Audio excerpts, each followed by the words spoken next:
it's appropriate that I follow Will because retail follows residential growth.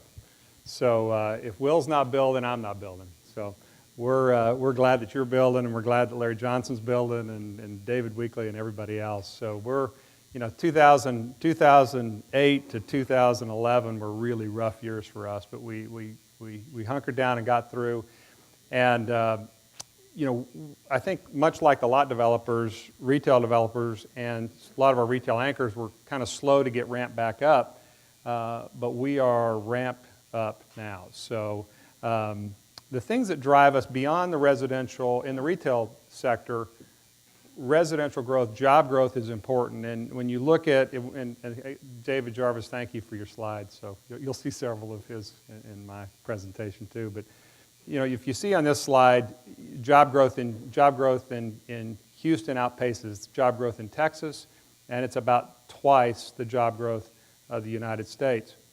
The other thing that drives retailers, though, Houston can be wonderful, but if the rest of the country stinks for them, they're not going to be doing much. We were talking last night that we're working on a few Walmart deals. The Walmart rep told me that cumulatively around the state of Texas, they have about 100 deals in their pipeline. 100 deals. Target has one deal in their pipeline. So why is that? Well, Target, when you look at what they're dealing with in Canada, when you look at their sluggish comp store sales growth, they're not going to expand. And so if customer sentiment is low, and you see it kind of peaked it had a nice little spike last year at this time, and then with all the political activities, it dropped. Well, it's kind of making its way back up, and holiday sales are the jury's still out on how strong holiday sales. We've had some good numbers initially, and then we had some kind of weaker numbers. So we'll see. The online, I covered this last year. People always say, well, isn't the online threat, isn't that a real threat to your bricks and mortar shopping center business? Well, when you look at over the last 10 years, online retail sales have grown from 2% in 2004 to 6% of all retail sales by the end of this year. So I mean, it's a significant number, but it's not going to kill us. I don't know if any of you all saw the feature on 60 Minutes this weekend on Amazon. It was remarkable, remarkable. Jeff Bezos, a few things I took away from that. Jeff Bezos, about 18 years ago, he said he was driving the shipments to the post office himself. 18 years ago is when I first started my company. I thought it was an interesting parallel. He's now serving 225 million customers worldwide. We got to catch up a little bit.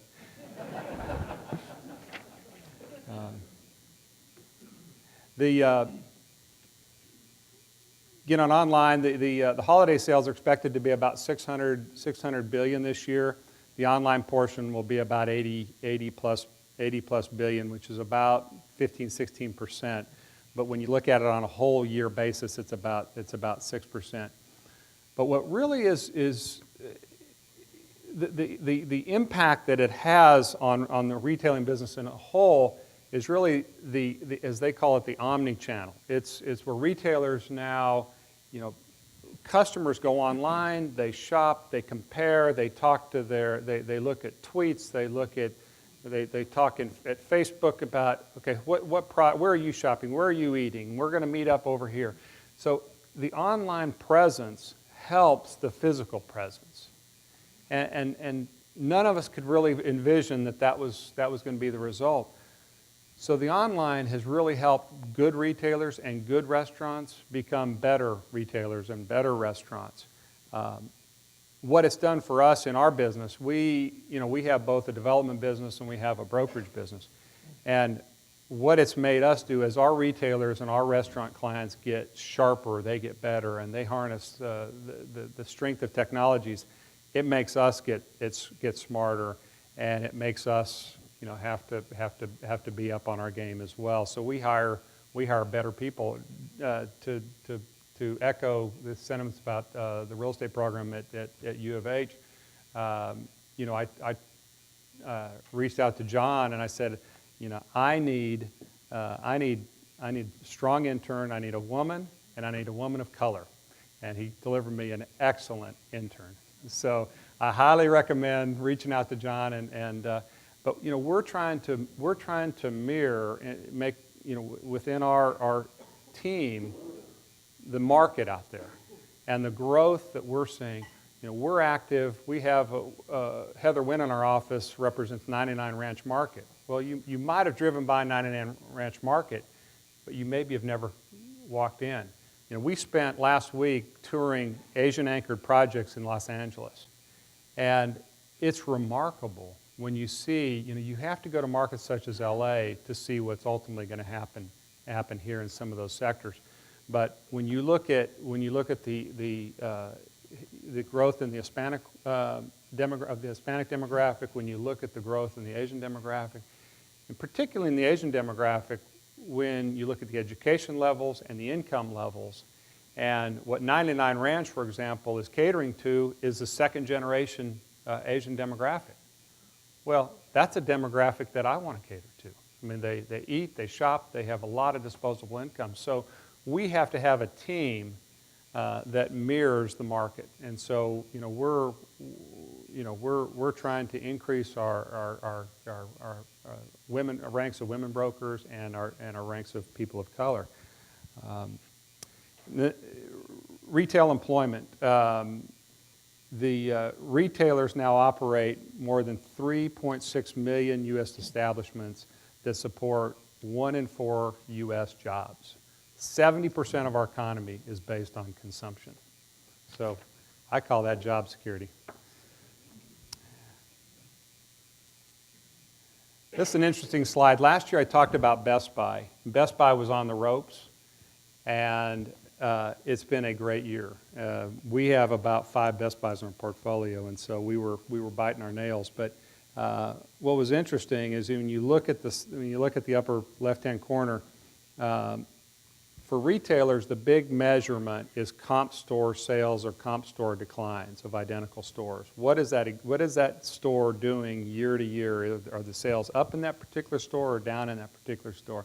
Well, last year they were down 5.1% on a comp store basis. That doesn't sound like much, but that's huge when your margin is that thin. This year, their comp stores are up. Their stock is up 4 times from last year. If you bought the stock last year at 11, it's at 44 today. The retailer that we're really watching now is JCPenney's. I'm sure you've read about it. Ron Johnson ran the company into the ground, and now Mike Ullman's been brought back in to bring it back to life. The stock's fallen from $23 down to as low as $6, and they've got a market cap now of less than $3 billion. So we're really watching it. Not seeing a lot of people in the store, so it's a little discouraging. But it's a 100-plus-year-old retailer that could disappear from the scene. We do a lot of business with Kroger. Kroger's a 130-year-old company. They just achieved their 39th consecutive quarter of identical comp store increases. That's remarkable. There's not a retailer out there that can say that. They're the largest grocer in the United States, and they're the largest florist in the world. Another Metro Study slide. This really tells the tale. In 2013, 155,000 people moved into Houston. Projected another 158,000 people in 2014. This is my favorite Metro Study slide. I asked David Jarvis to create this for us. And this shows in the gray circles are lot deliveries, and the red circles are new home sales or home deliveries. And really, one theme throughout all this is the Grand Parkway. I mean, the Grand Parkway is a game changer. You saw Will's slide earlier on all the tracks that are in play, kind of heading north from I-10 up to 290 and around. When you look at Katy out there and all that dark red, that's the fastest growing community in the United States. We bought 30-plus acres at 1463 and Spring Green, and Toll Brothers and Taylor Morrison are behind us. building $600 to $1 million houses, and they're selling them just as fast as they can sell them. Interesting, when you come on down, Sugar Land's pretty much built out. A lot of these master plan communities, as Will said earlier, Kingwood, Sugar Land, Clear Lake City are largely built out. So we're pleased to see the growth down in Rosenberg around our Brazos project. And what's really playing out there is a lot of what Will was talking about. We have both the millennials buying, and then we have in the Del Webb project the baby boomers that are buying. They're close to the amenities of our project, and they're close to the freeway, so it's easy to get to and from work. But really, the Grand Parkway and schools and safe neighborhoods are what people are seeking. What's driving the Houston retail market? Obviously, the population growth. It is a landlord's market right now. And when we had that gap of development, there was far more demand than there was supply. And we had a number of retailers that tried to come into this market that we just couldn't accommodate them. We had one large appliance electronics retailer that came in, looked at it. We could not guarantee them 10 quality A locations, and so they backed out. So we're, in my career, this is the lowest vacancy factor we've ever had, the lowest default rates that we've ever had by our tenants. We've got 150 leases in our lease pipeline now. We literally, it's hard to keep up with the growth that we're experiencing. What are the new projects that are coming online in 2013? It's really interesting. Again, it's heavily grocer driven. With no target development, you're not seeing the big box projects get built. Whole Foods, Kroger, H-E-B. We did a Cinemark out in the Spring area. Costco just opened in Sugar Land. Fiesta opened a new concept in Sugar Land in the Sugar Creek area. This is again, you kind of see the new projects are kind of out in the outer rings of the city. Interesting trend though is you're seeing Whole Foods, which was traditionally in the inner core, is now moving out to the suburbs. Reed King got a wonderful project out at Louetta and Cutton. Fidelis did a Whole Foods project out in Cinco. Whole Foods is going to build its first project in the Woodlands with the Woodlands Corp. Sprouts is doing a number of projects. We're building a Sprouts out in the Spring area. You saw Fresh Market move into Houston with the purchase of the Rice Epicurean stores. They're doing a new store out in Cinco with Paul Barnhart and Alan Crosswell coming online. Aldi's another new player that you see popping up. They're a small, 14,000, 15,000 square foot, limited service, limited selection, low price grocer. Owned by a group out of Germany. Actually, the same family that owns Trader Joe's. So you have, extensive growth amongst the big three, with Kroger, Walmart, and H-E-B all basically equal in this market. Kroger's got a slight edge on Walmart and H-E-B at a 25% market share. H-E-B is building 80 to 90,000 square foot stores. Walmart's 100,000 plus. Kroger, with their new marketplace, is 113,000 square feet. And then at the other end of the spectrum, you have Aldi, Trader Joe's, who are in the 14,000, 15,000 square feet, Fresh Market, and Sprouts that are in that 25,000 square feet, Whole Foods in the 45. So it's very interesting. It's kind of a barbell approach to the market. New retail projects coming online. Of course, the Whole Foods that's under construction here at Post Oak. The very interesting project called the River Oaks District that you probably have watched as the West Creek Apartments have come down on Westheimer. Oliver McMillan, Dean Oliver, has a tremendous track record at building these really kind of high-end, ultra-luxury mixed-use projects. Dean and I were on a panel together earlier, about a year ago, and Dean caters to the top. I said, Dean, you cater to the top 2%. I cater to everybody else. I like my numbers. But what's interesting is that there's a shift. They're pulling the Cartiers and the high-end luxury retailers out of the Galleria into the River Oaks Place. Literally, the Galleria has too much traffic, and it's not the right traffic that they want. They want to be able to cultivate a smaller, more comfortable shopping environment for their specific customers. So it's an interesting move. I don't think we ever saw the day where we'd see the Galleria lose such retailers such as Cartier. Didn't mention Midway has a really taken over the pavilions downtown, and what Jonathan and Brad are doing with the Green Street project. And as he was explaining last night, really drawing inspiration from the Highline project in New York, if you've ever witnessed that, and really trying to create a really inviting green space that kind of pulls you into the project. I think that's very exciting, partnering up with Canyon Capital out of Los Angeles. So who's new to the market? We talked about Fresh Market, Sprouts. Neat little retailer that we represent called Five Below that's opening stores now. Everything in the store is $5 or below, as the name connotates, but drives a tremendous foot traffic. Very exciting. The product changes every week, and they've got quite a buzz throughout the country right now.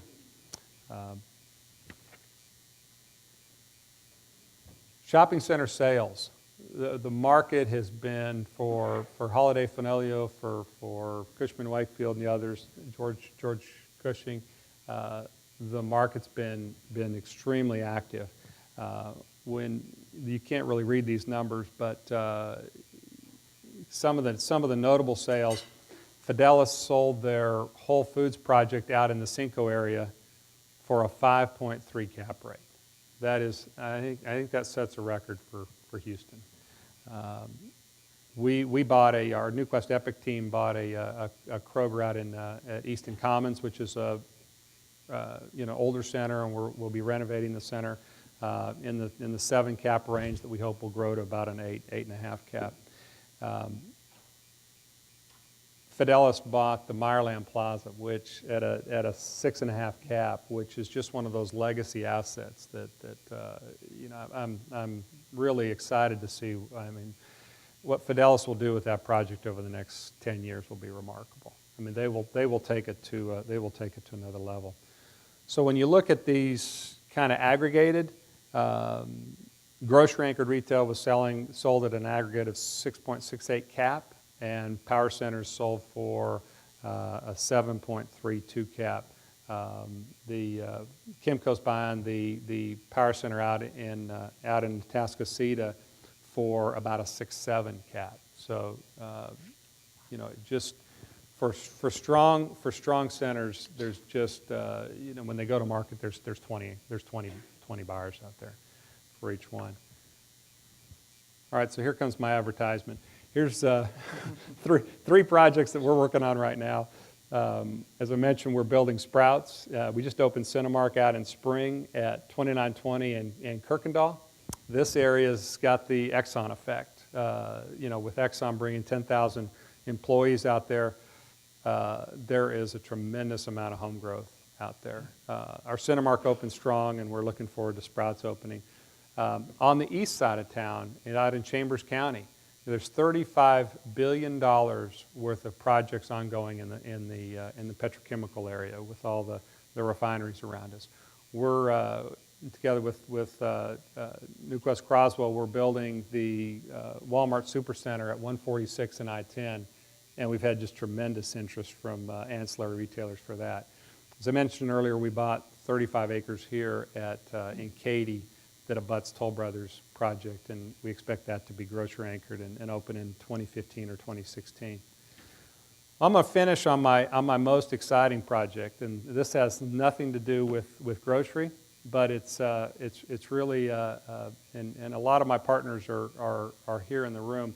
I'm leading a community development project in Sharpstown, where we're taking an anchor-based approach to community development, and we have brought together KIPP and Legacy Community Health, St. Luke's Methodist Church, the YMCA, Howard Tellefson's over here. We've been working together with Howard, and the Houston Center for Literacy, and we've been advised by the purpose-built community folks out of Atlanta, which was started by Tom Cousins, and we are bringing all of them together in the Sharpstown area. KIPP is building a new school that has pre-K 3 all the way through 12th grade in one building.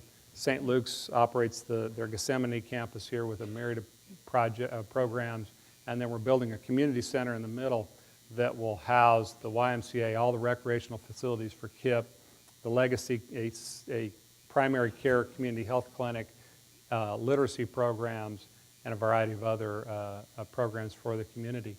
And we looked at it and we said, how do you transform a community when you look out and you see the Cadies and the Woodlands are getting all the growth? What is it that they have that the underserved communities in Houston don't have? It's great schools and great amenities. And what people really want, when we surveyed the residents in this area, their number one request was for a safer community and for better schools. And so we're working with Welcome Wilson on the Sharpstown TERS. We were just talking this morning. We're looking at paving sidewalks and lighting streets and sidewalks better to create a feeling of a safer community. And we've created a preference zone for KIPP so that if you live in this neighborhood, you have almost a certainty of getting into this high-performing school. When cities call on me and say, come in and help us in this underserved area, this blighted area, I always say to them, look, I can't build a shopping center until you have great schools and great communities. Once you have those in place, then I can build a shopping center. So what we're trying to do here is put in safe community, great schools with great amenities so that we can transform an area that otherwise sits stagnant. So it's been fun to pull in a lot of you all here, members of the community that get a chance to use their skill set like this. And if anybody's interested in it, I'd love to visit with you about it. But we're glad to be in Houston. We thank I travel a lot, and I'm just every time I come home, I'm so thankful to be in Houston and be in Texas. Thank you.